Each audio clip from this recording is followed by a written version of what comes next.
Okay.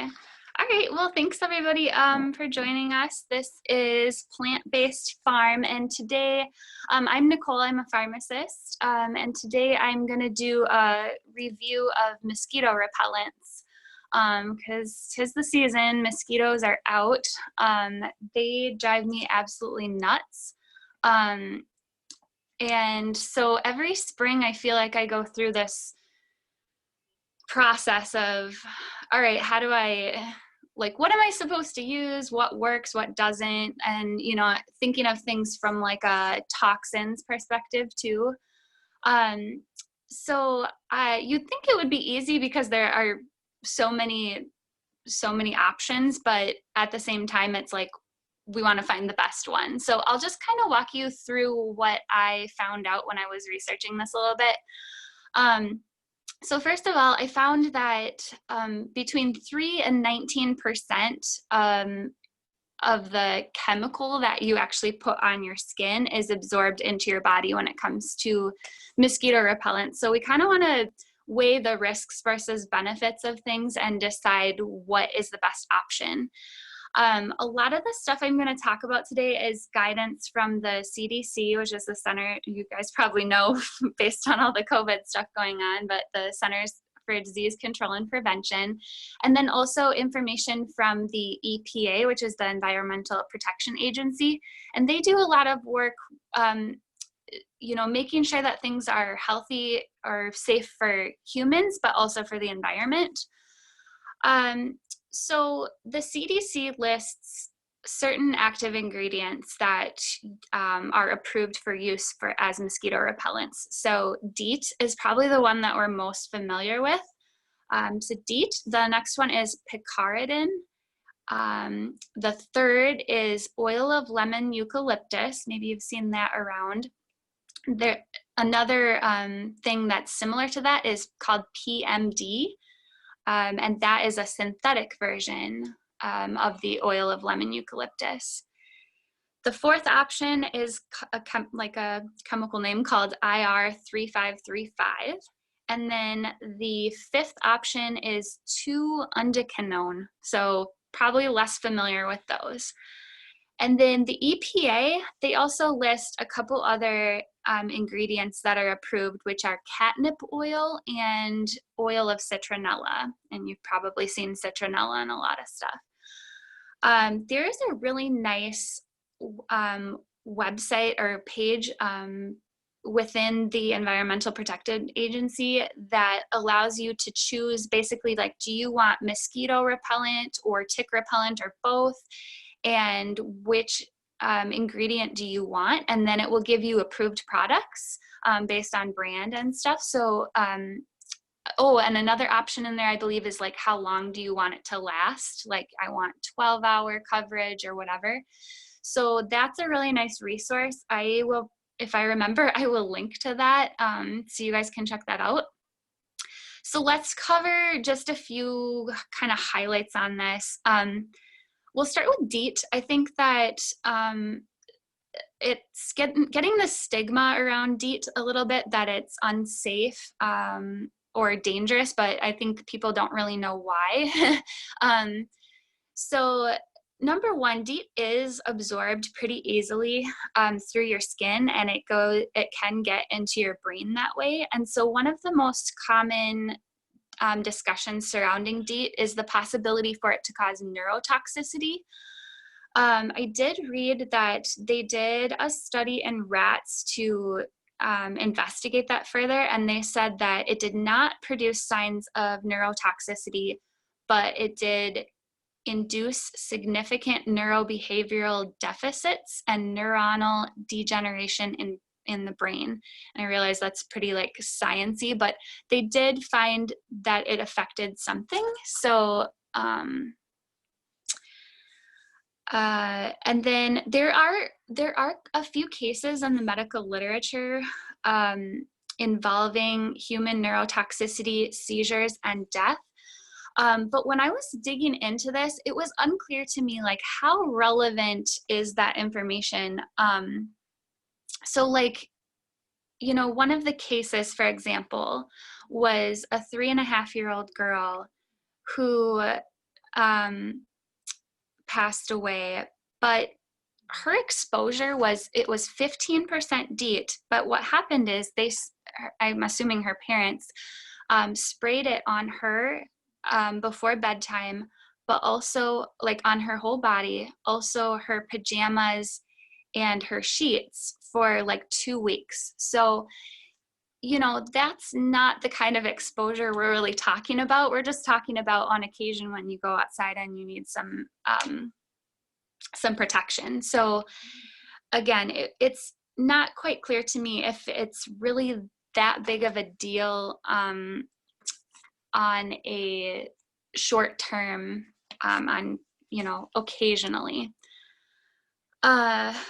So a couple other guidances for you on DEET is it's not recommended for anyone under the age of 2 months, but that's, you know, you're not usually using it for that age. And then the American Academy of Pediatrics, they recommend that children don't use concentrations higher than 30% for DEET. So keep that in mind if you're using it for your kids. The Canadian government has some stricter guidelines on that based on age. So if you need help finding that, I can get that for you too. If you're interested in seeing what they recommend. There are a variety of strengths of DEET available out there. I even found one that's 98.11%. So I definitely think it's important to pay attention to how much DEET is in your product. I really don't see why anyone would need 98% unless you were in like a severely infested area. And in that case, I would probably just recommend like some mosquito netting too. It is important to follow the directions on the spray too. I don't think any of them I think all of them recommend only having it on exposed skin and not like covering up with clothing over the top. So you just want it on the exposed skin. Something I just realized now that I kind of wanted to cover at the beginning is like with the risk versus benefit. I think mosquito repellents are important because mosquitoes carry a lot of diseases and they can be very serious. So, you know, it's just one thing to think about. The next one I want to touch base on is the Picaridin. And Picaridin is newer, so it doesn't have quite the long-term safety data that we have with DEET.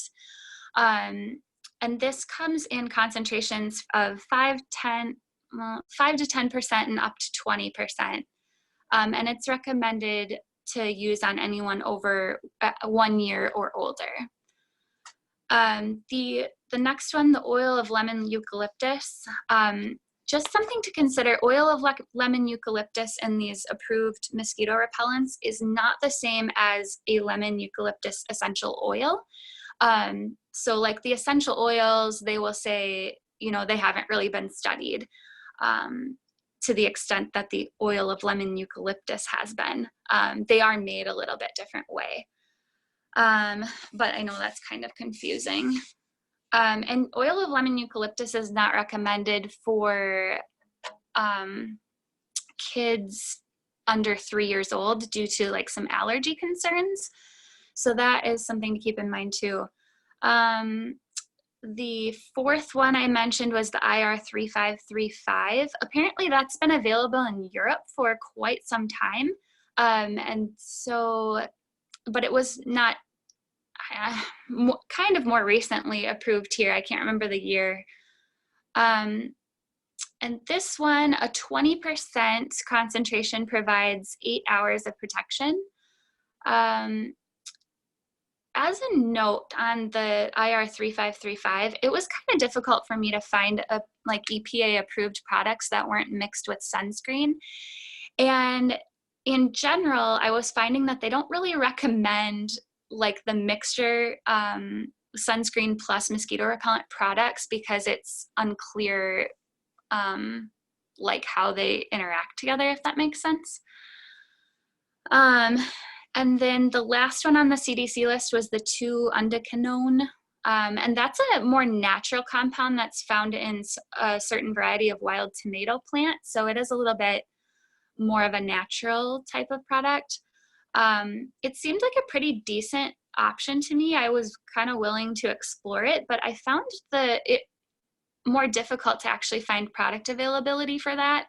I only found one EPA approved product, which is called Bite Blocker Bio-UD. And I can certainly give you a link to that too if you're interested in checking that out. But yeah, not a lot of availability to that one. Does anybody have any questions to this point? Otherwise, I'm gonna jump into some of the more natural, like oils and stuff like that.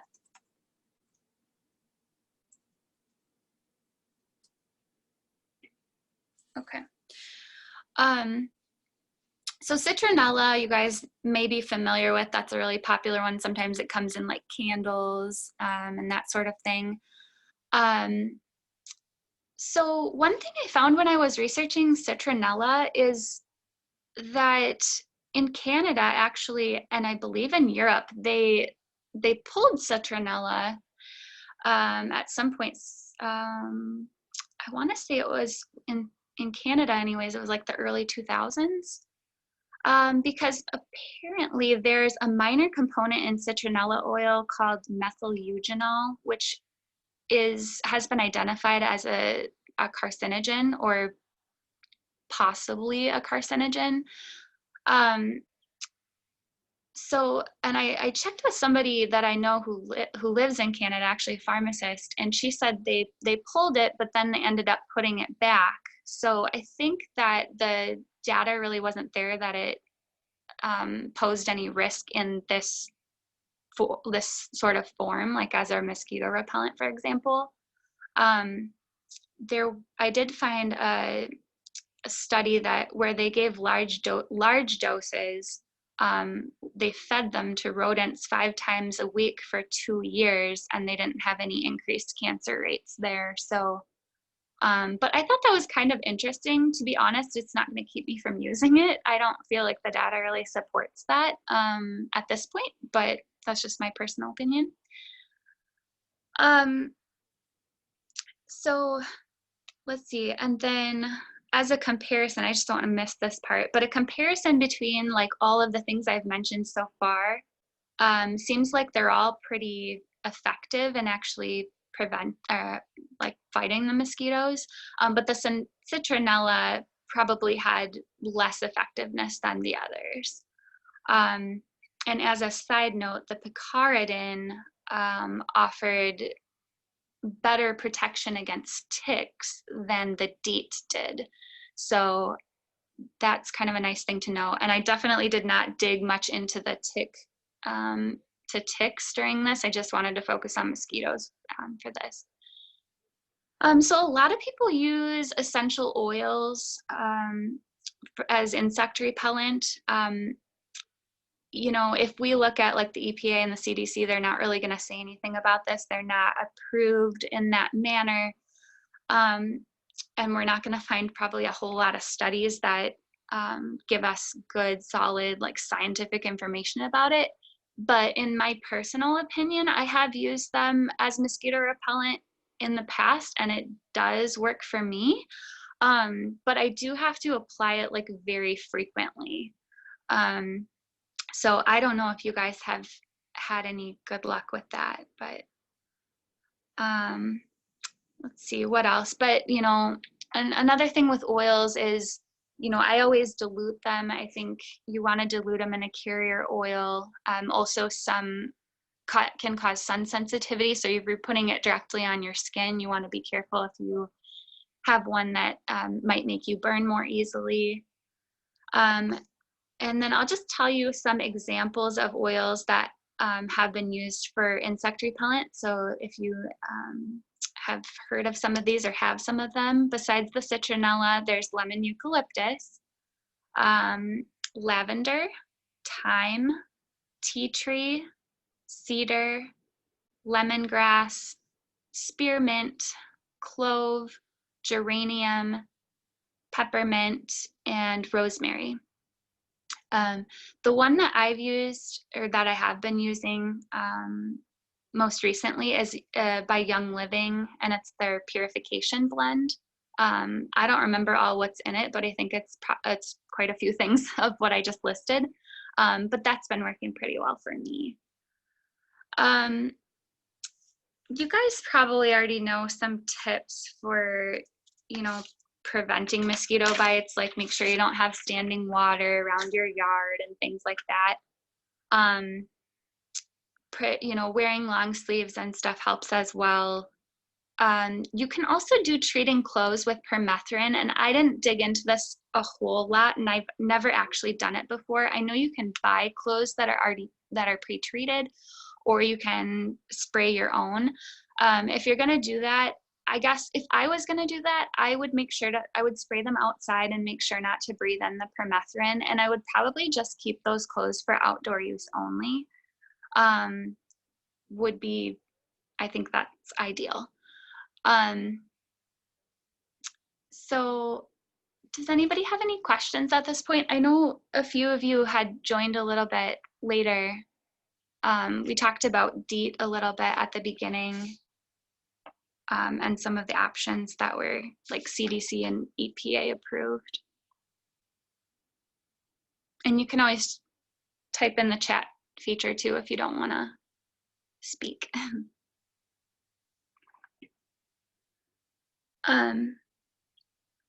So then lastly, I'm just gonna give you guys kind of my rundown for like what my plan is after going through all of this. And obviously you have to think about your situation too. Like, is it just for you? Or are you thinking about you want to use the whole thing for your entire family or whatever?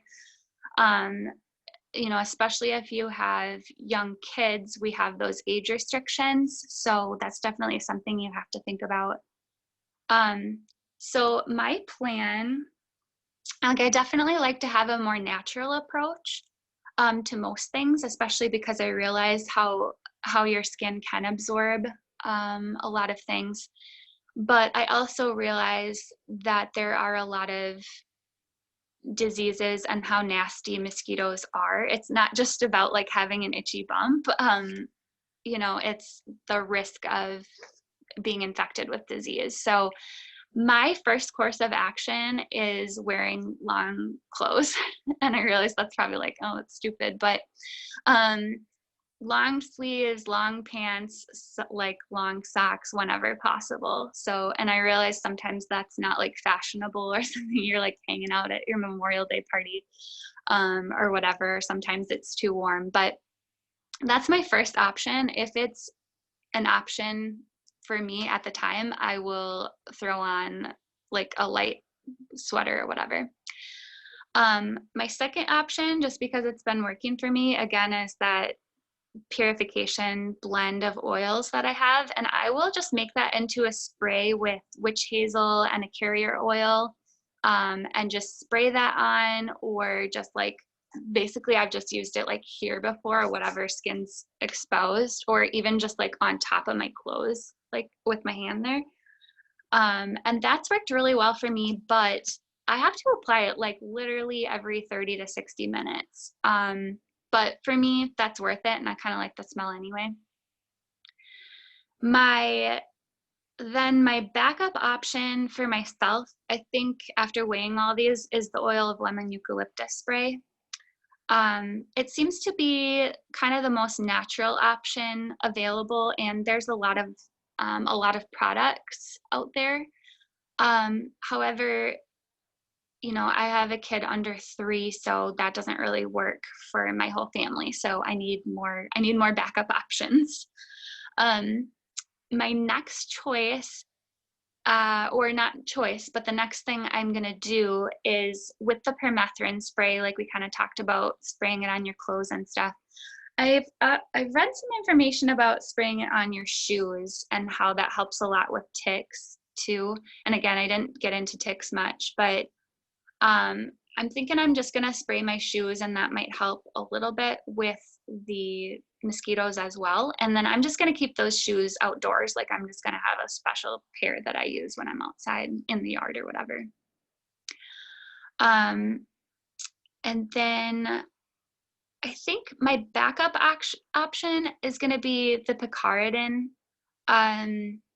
Since it is newer, I don't like that it doesn't have much like long-term data associated with it, but it does look like it's pretty effective against mosquitoes and ticks. But better for ticks than the DEET was.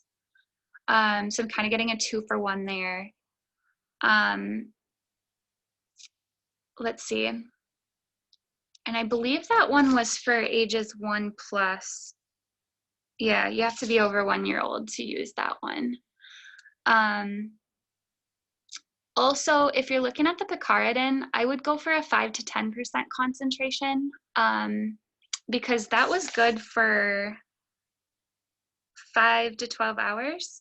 The 20% will last all day, but I guess for me, I don't usually need, all day protection. It's just like for an evening or something like that.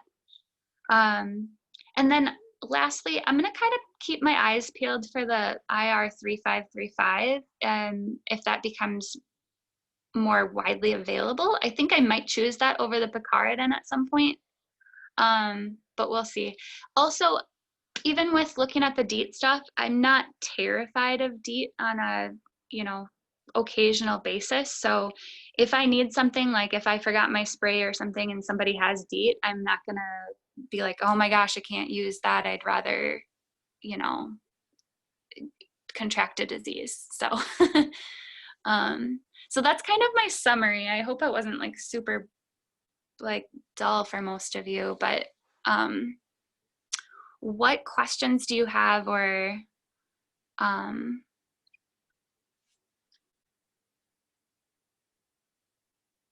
yeah, yeah, I will post this. I'm working on a way that I can get more information to you in like a written form so you can actually refer back to it.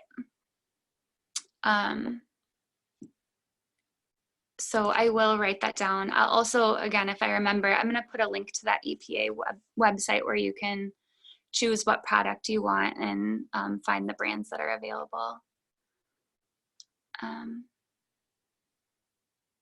Anything else?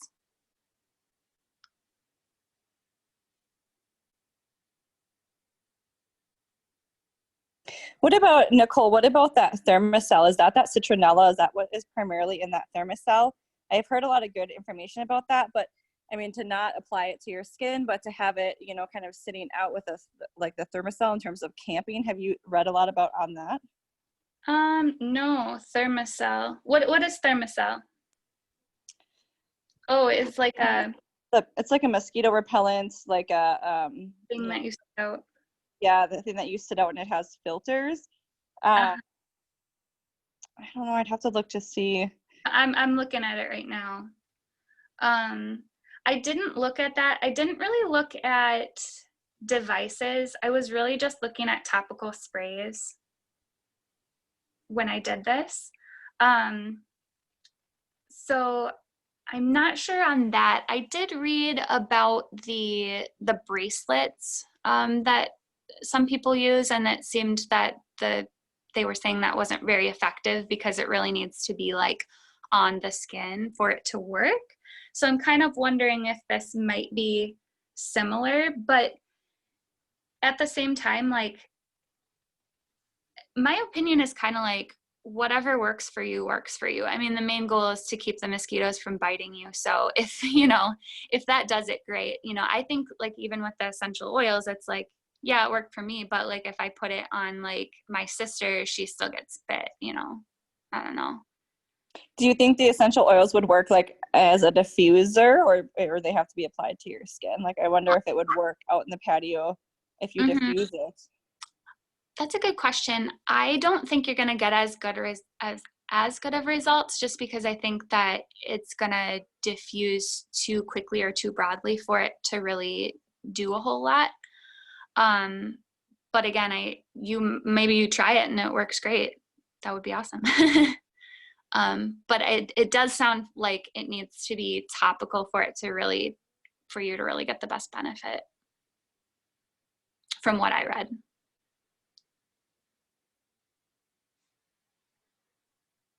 But yeah, I didn't look into Thermacell a whole lot.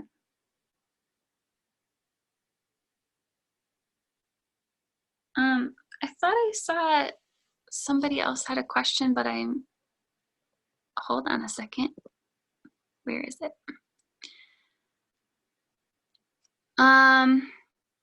Kathy sent me a question, but I'm not sure what new stuff you're referring to, so I'll probably have to talk to you about that one later, because I haven't actually looked at what's out yet. So I will, Kathy, you and I can talk about that one later. You'll have to remind me. Anything else?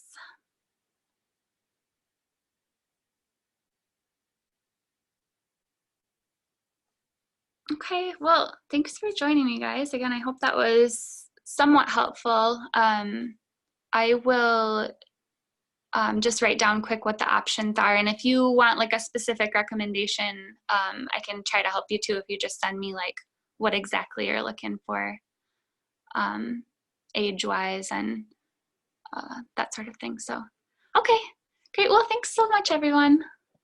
Appreciate your time. Thank you. Yeah, see ya.